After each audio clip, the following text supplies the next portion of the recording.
Welcome on into another edition of the Ostrom Avenue Podcast. As always, Johnny Gadamowitz and Ethan Frank with you today. We're joined by a very special guest and a friend of the podcast, Brent Axe. Brent, how's it going today? Thanks for coming on. Gentlemen, how are we? Doing great.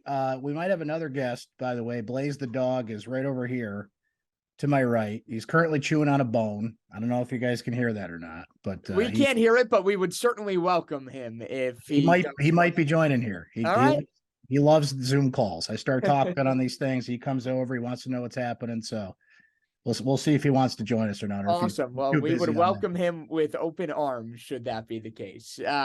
As far as the Syracuse basketball team is concerned here, Brent, an interesting week, a narrow win on the road at Notre Dame and a huge win in the ACC opener. And then the Cuse really steamroll Oakland, put up their highest point total on the season on Tuesday night in a 95-66 win.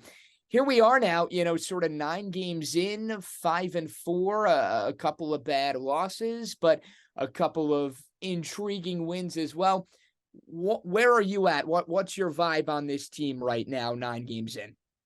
I don't take anything for granted with this team, to be honest with you. If anything, that win over Oakland, I was saying it a bit on my radio show. Like sometimes, my daughter does this all the time. She'll come home from school and I'm like, how was school? Fine. What'd you guys do at school? Nothing. Right. And sometimes that's all it is. Right. Like I have a pretty interesting job. I think I always have stories to tell, but sometimes you just come home from work. You're like, nothing happened today. That was that Oakland win. That's exactly what it should have been. Just a routine day at the office, beat a bad team. It was interesting for a few minutes there. And then, Syracuse went on that 18-0 run and put that away. So they did what they had to do there. My concern is they only have one legitimate 3-point shooter. So when you play good teams that can defend Joe Girard, what do? Right? I mean, Jesse Edwards can have these huge nights where he's just pouring in double-doubles. He's, what is he, 4th in the country in rebounding right now. He's one of the top shot blockers in the country. His offensive game is off the charts, but he can only do so much. Right. And you need all these other freshmen to kind of step up and progress at a rate that's quicker than freshmen need to grow up. I love Judah Mintz and the swagger he shows, and he's always willing to take that last shot, but there's a lot he's still learning. Last night is a good example, even at a routine day at the office. How many defenses did Oakland throw at Judah Mintz? Right. And it's his job to identify the defense. And it's a freshman point guard trying to figure this stuff out. So I hate to say I don't know after 9 games, but I don't take anything for granted with this team. They don't have a significant non-conference win of note. That's going to hurt. It puts a lot of pressure on ACC play for this team to beat the teams they need to beat. But at the very least, they're above 500 again, and the fans have settled down a little bit. But they're looming and ready to strike again when this team struggles. I would say looming is a nice way to describe it. Like you look at the KenPom numbers. I would say I'm almost addicted to looking at them at this point. But this is a team ranked in the 80s, offense in the 80s in offensive efficiency, defensive efficiency in the 80s. It's just like it's not like last year's team that was a top 20 offense and then defense in the high hundreds. It's, everything is pretty mediocre around the board. So if there was one thing that you think can improve about this team going forward to maybe have an offense that takes the next step or a defense that takes the next step, what do you think that would be? Well, it's interesting you bring that up because like last year they were off the charts 3-point shooting. My concern with this team, but they couldn't play defense, right? So you're robbing Peter to pay Paul at this point. What I think can get better is maybe Justin Taylor gets a little more run and can provide a second 3-point shooter. Judah Mintz starts making some of those threes, right? Offensive flow. I mean, Oakland's Oakland, but the ball movement was much better in that game. That's been an issue with this team at times. And, if they can get better at that and utilize that, I think the big thing that's got to get better, though, for this team is just finding someone beyond Joe and Jesse that are consistent scorers, right? Judah does it sometimes. You get spot duty from other guys here and there. I mean, Chris Bell has got a rebound. How can that kid be 9 games in and have 9 rebounds? As we speak, the next offensive rebound he grabs will be his first, right? But at the same time, I don't want to put too heavy a burden on this team, Ethan, because there is a lot of freshmen. There's a lot of young contributors. on this team that are learning on the job here. But, got 6 in a row at home, starting with that Oakland game, to figure out those things. So what Syracuse has to be really good at are the things you can't teach. Going after rebounds, loose balls, great passing. How good has John Bolajok been passing the ball off the bench in these recent games? You've got to hustle. You've got to just, if anything, just play your ass off, and the rest of this stuff will kind of fill in. But, what can get better at this rate? It's offensive flow and someone else stepping up as a consistent game in, game out offensive contributor. I don't know about defense. I mean, that's a lot to put on this team. Zone, man, they've obviously gone back to zone, I should say. That man-to-man thing seemed to be a bit of an experiment that Jim Boeheim pulled the ripcord on already.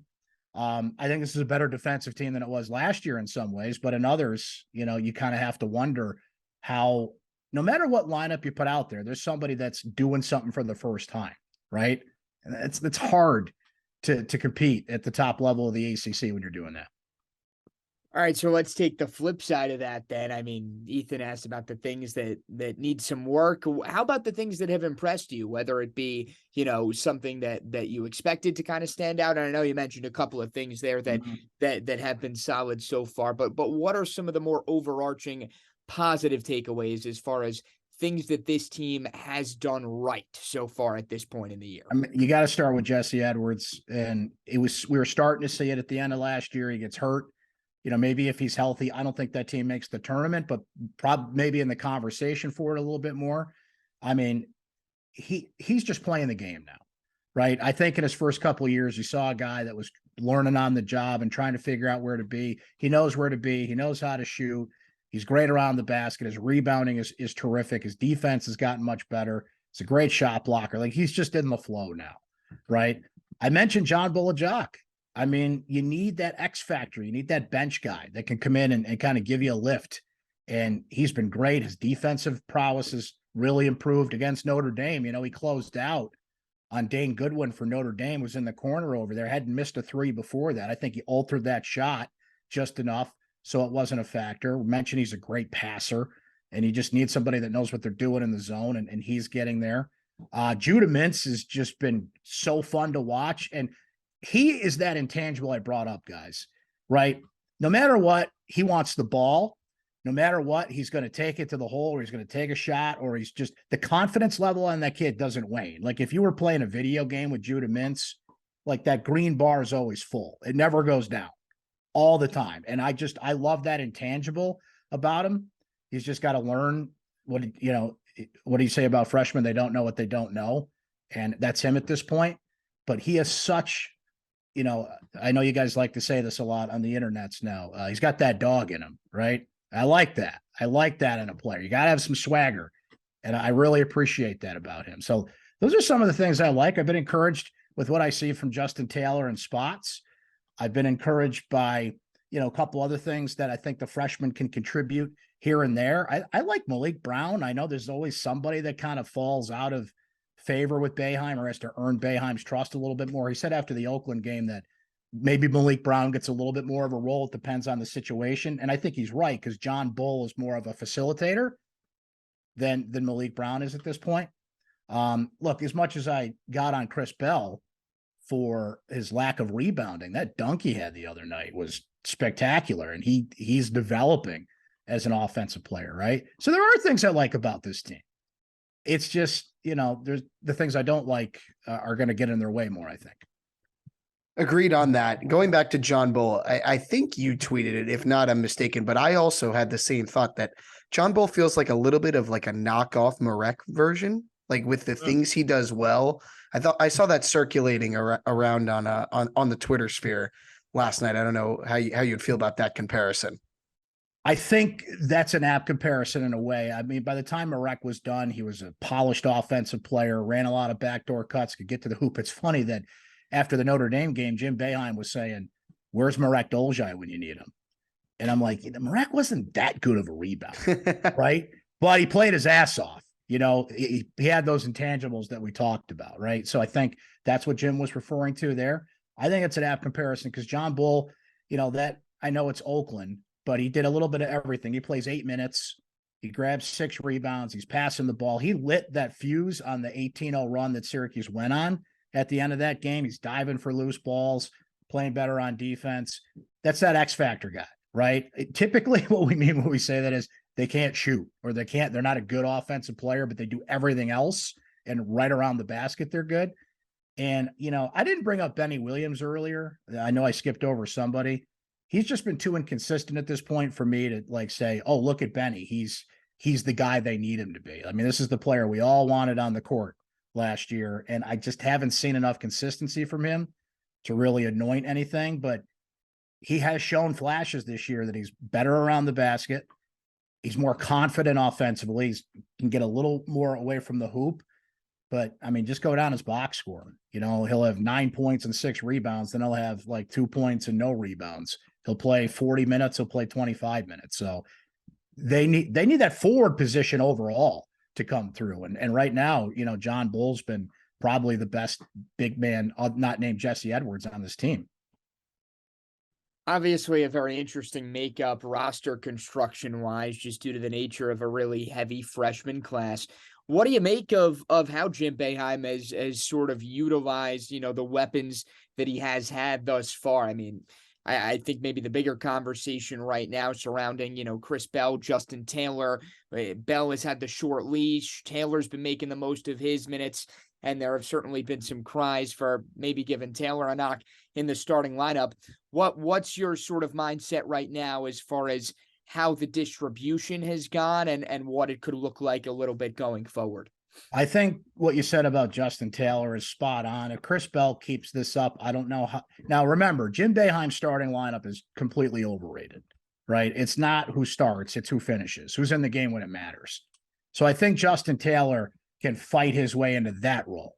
I don't think you're going to see Justin Taylor's name up on the board and announced by the PA announcer before games as a starter, if you will, but he could start playing starters minutes because he makes the most of those minutes. And I think you can have Jude at the 1, Justin at the 2. You can have Joe at the 1, Justin at the 2. There's better combinations there. Justin can slide down to the 3 if you need him to at this point. So I just like his versatility there. And that's what Jim likes. Give me something I can put you on the court for, like we were saying with John Bull. And if Chris Bell just continues to be a one-dimensional player like this, you got to use him, but maybe not in the role he's in now. As far as the other freshmen go, I mean, Judah has been handed the keys, and he's going to have them the rest of the way because, Symir is obviously somebody that can come in and run the point and can complement you, and he had a great game against Oakland, took advantage of those minutes. So I think that's why you can give Judah that much trust, because if he gets off the rails a little bit, Symir can calm things down at that position. Going through the other guys, I mean, we mentioned what Malik Brown is. Kodir Copeland is kind of, I think we've seen what he's going to be. It's going to be a reserve role. I don't think Jim trusts him enough on everything to put him out there. He plays hard when he's out there. I don't think that's his issue. I just think he's, learning his way through things. There's so many damn freshmen on this team. Who did I forget? Right, I know I forgot somebody. I don't think you forgot anyone. Did I get them all? Did I hit all the boxes? Are we mentioning Peter Carey or Peter Carey? Yeah, I think he didn't play in that game the other night. I think we're heading for a red shirt here, right? That's what it seems to be. That is definitely a possibility. Sticking with Jim, I can't help but just the question is always on my mind of how long is Jim going to be here, and you look at the future, what this program is set up for the future. You have 3 seniors, and I guess John Bolajak is a redshirt junior at this point, but this is his 4th year in the program. Symir, Joe, Jesse, and John Bull. And there is no one committed to this program beyond this season. No future recruit. And I don't know if it was on your show, if it was on someone else's show, but Jim Boeheim went on ESPN Syracuse and talked about, why weren't you more active in the portal? Because everyone else was paying everyone money. We didn't do that. What do you expect from Jim? I have said a couple times that I think it is more likely than not that this might be his final year based on not having any future players committed to the program. And, I think, sending Jerry and Hakeem's jerseys into the rafters in his last home game on the 20-year anniversary of the national championship would be a very nice send-off. But do you see it that way, or do you see this going a different way? Well, you got to remember, he put the the red flag up himself. He called my show in March before the season was even over. Now, remember, the John Shire Krzyzewski stuff was going on, and that had a lot of people asking this question. But out of nowhere, Jim Boeheim's like, we have a plan. There is a succession plan in place. Now, he wouldn't say what it is or who it is. And I just talked to John Wildhack last week, and he wouldn't tell me what it is, which I find interesting. Like, if it's just Jerry or Red, just tell us who it is. Like, Duke just went through an entire season, and the whole world knew that John Shire was taking over. If anything, I think it helps you. Now, Syracuse went through this once with the Mike Hopkins succession plan. That was kind of a different circumstance, but I think you got to let people know, right? You got to let people know. On another note, like, you got to let people know what's going on with your football coach too. Your two major front-facing programs, maybe behind the scenes, but I think you've got to send a message out there, like what you're doing with these coaches. I mean, I think I'm getting off topic here, but I asked John this the other day. I said, why is Jim Boeheim still the best coach for Syracuse basketball? Right. And you can go back and watch the interview and get his full answer to this, but it was basically his track record. What you brought up, Ethan, I think is the more interesting thing. I'm not concerned about what's in the rearview mirror. Everybody knows that. Why is he the best coach going forward? Right. Why is he still the best coach for recruiting? He brought it up himself, right? They wanted to go in the transfer portal and couldn't because they couldn't pay anybody. Well, that's a problem. Right? If that's the game you got to play right now. If they have another losing season, you're going to have a real hard time convincing people based on his track record that he's the best guy going forward. Like, how long you got to keep kissing the ring is the question here. Like, there's only so much what you did before gets you. You have to convince everybody why he's still the best guy going forward. Right? So that's a major score in recruiting. That's, something that answers this question that I don't have. But right now, we don't have the answer to that. So I think it's likely it could be his swan song.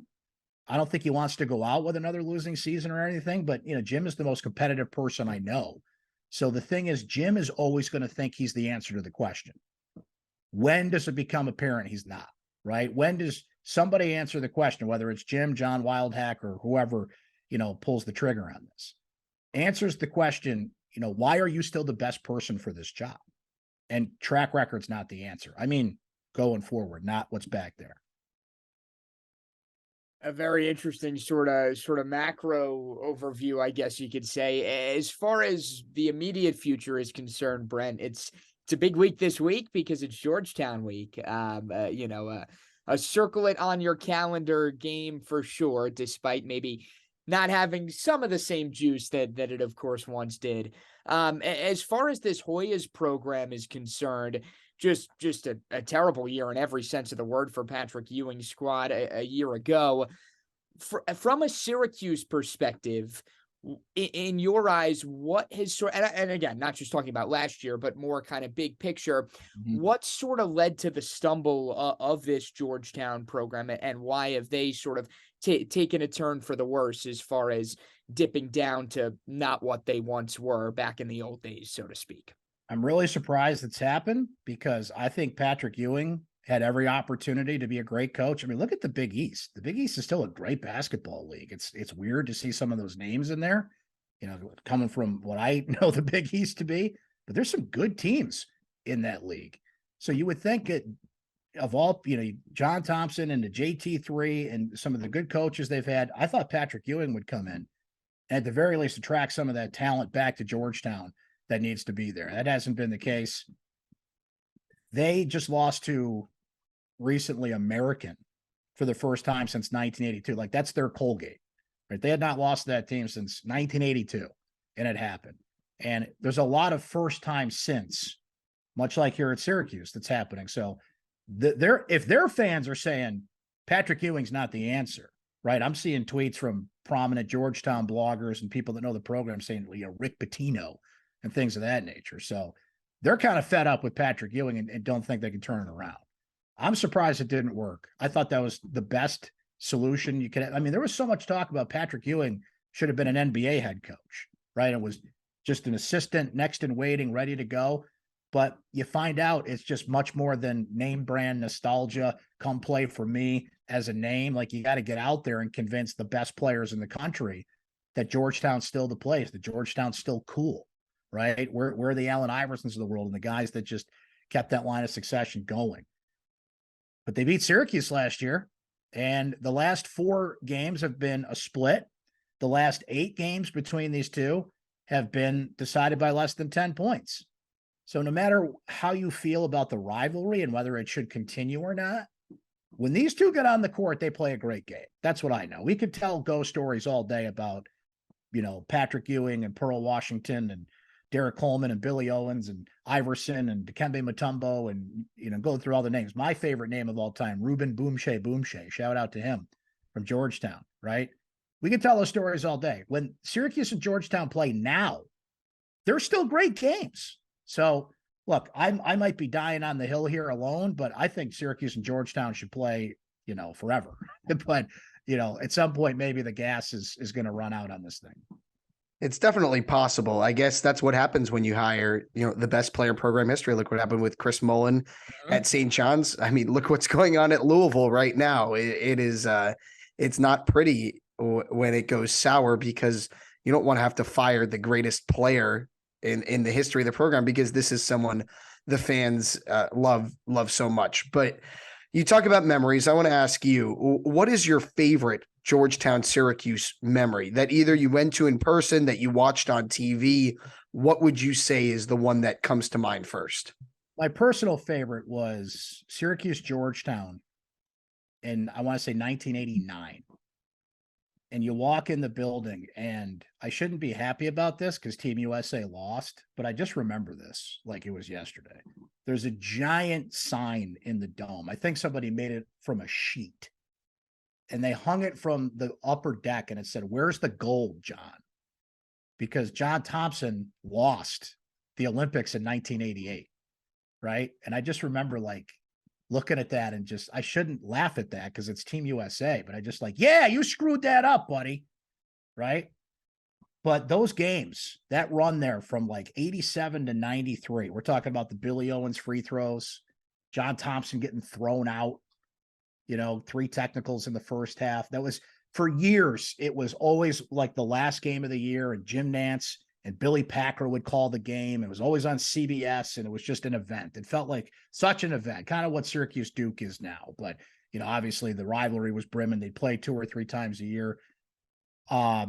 Jim Boeheim, coming into the post-game press conference at the Big East tournament.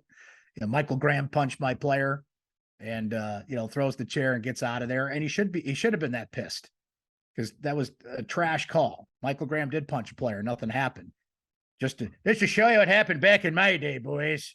They'd punch each other and nobody to get thrown out of that game, right? It's hard to pick one, but I would probably have to say the Billy Owens free throws and that game and Thompson getting thrown out and the whole thing. I mean, Patrick Ewing and Pearl Washington, I don't know if you guys have seen the video of that, but if Patrick Ewing had landed that punch on Pearl Washington, oh, good Lord, that would not have ended well. But they were taking swings at each other, like we were saying a minute ago. It's whatever, blow the whistle, let's go. That's Syracuse and Georgetown, right? So we're missing some of that for sure, but there's a lifetime of memories. Jerry McNamara, I can't remember who the play-by-play guy was who said it, but GMAC drops one on Georgetown. That was a great call, buzzer beater there. I'm gonna forget 100 here, but the ones are my favorites. I don't have a secret Syracuse Georgetown favorite. It's what everybody else, really enjoyed. And couldn't be more perfect that Syracuse inducting Pearl Washington and Jim Boeheim into the Ring of Honor on Saturday, even though their names have been up there for 2 years at this point. Finally getting that induction. I'm sure the fans will have something to cheer about there. A couple more things before we close it out, unrelated to Syracuse Georgetown. I have to get to the bottom of this story because the other week I was doing a project over at Newhouse, and I was up in Liverpool, and I was on the Onondaga Lake Parkway, and I was the map told me to get off the parkway, and it was like, oh, this is by that bridge that Brent always tweets about. I have to go under this bridge and see what he's talking about. So I went under the bridge, and I was like, you know what? Everything that he's tweeted about makes perfect sense now, because I have a similar highway, like a 2 lanes on each side highway back in near my hometown. And every time It's a compact car only highway. There are no trucks allowed on it. Every time there's a truck on it, my mom loses her mind and gets very upset. So where did the origin of you tweeting every time a truck loses to the Onondaga Lake Parkway Bridge originate from? God, I can't even remember. I can't even take credit for calling him the undefeated heavyweight champion of the world. Somebody else coined that. But here's the thing. Technology is supposed to make our lives better. It's supposed to improve everything. The rate of trucks hitting that bridge has increased. I don't even have the percentage in front of me, but I know it's increased substantially since everybody got the GPS on their phone. And they just go where the GPS tells them to go. And I think they've even rerouted some of these things so they don't go there. But you just have to be the biggest moron on the planet. Okay. And I come from a trucking family, guys. My father owned a trucking company. Okay. My grandfather owned a trucking company, same company, Axe and Arthur Motor Express. Shout out. So coming from a trucking family and knowing what you have to know driving a truck, and there are so many warning signs before you get there, right? Short of, hey, idiot, turn around or you're going to hit this bridge. And they still do it. And it's this old iron bridge that's been there forever that, I don't know why they built it that low, but they did. And, they can't lower, like the solution would be, they actually did this with another bridge in Syracuse on West Genesee Street. The solution is you dig under, right, and make it more of a dip. You can't do that there because the lake's right there. So it would flood, right? So you're just kind of stuck with this thing. Unless, CSX, the rail company that owns it, wants to spend millions of dollars to build a new bridge, which we know that's not going to happen. So just the fact that so many people continue to hit this thing and the bridge just takes a licking and keeps on ticking. I just get such amusement out of this. And you got to be careful because there actually was one recently where a guy got, had to go to the hospital, right? But most of the time it's just some idiot that forgets about the bridge and hits it. And, there's always that picture of them standing on the side of the road like, oh my God, what did I just do? Right. So it's just one of those fun things that's so unique to Central New York that you send out the bat signal. I think a lot of people follow me on Twitter just to know what's going on here in Syracuse, not just with the sports teams. And you feel that local connection that only Central New Yorkers can feel no matter where they are. And it's just one of those things you get a laugh about. And you just said it a minute ago, Ethan, like, I got to see this thing. What is it about this bridge? And then you see it, you're like, okay, I get it. Right. I get it. Why these idiots keep hitting this thing. It was definitely worth going to see. And everything you're saying makes a lot of sense. I every time it comes up on my Twitter feed, it gives me a good chuckle every single time. One more thing before we close out. Not to mention, guys, Hyde's is like a block away from there. So if you're on that part of town, like, you got to get in and get a hot dog at Hyde's, a mixed double as I get at Hyde's. It's on the list now. I'll keep that in mind. One more thing. Today is also a very special podcast because it's a birthday pod. It's Johnny's birthday. It is. I knew we weren't going to make it through without you bringing it up, Ethan. I had to. It's a birthday pod. Yes, I appreciate the birthday wishes. 22. I'm in my Taylor Swift era. That's what they're saying. 22. Syracuse lacrosse. Yes. 22. Yep. Right. Yes, but hey, speaking of that Onondaga Lake Parkway, what's the going rate as far as how often? I feel like it's got to be once a week, right? Is it maybe once every 2 weeks, once a week? I feel like the rate at which these are happening, it's just occurring more and more frequently. It's at least once or twice a month now. Yeah, right. It's been very consistent as of late. It's to the point now where I'm getting scoops on it. Like, I'm getting text messages from people that are driving by and saw it happen, or, DM me on Twitter. Like, oh, I just drove by the bridge. It happened. You got to tweet it.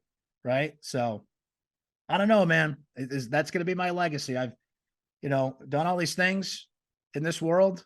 I was the commencement speaker at my high school back in the day and kind of carved out a somewhat successful career as a columnist and a radio host. And, I'm raising a daughter and, done a lot of things in life, but, here lies Brent Axe. Free throws matter. And he talked about that bridge a lot. That's going to be my legacy. Crazy stuff. Very exciting stuff as well. That's Brent Axe of Syracuse.com and ESPN Radio Syracuse. Brent, thanks so much for coming on today. Really appreciate it.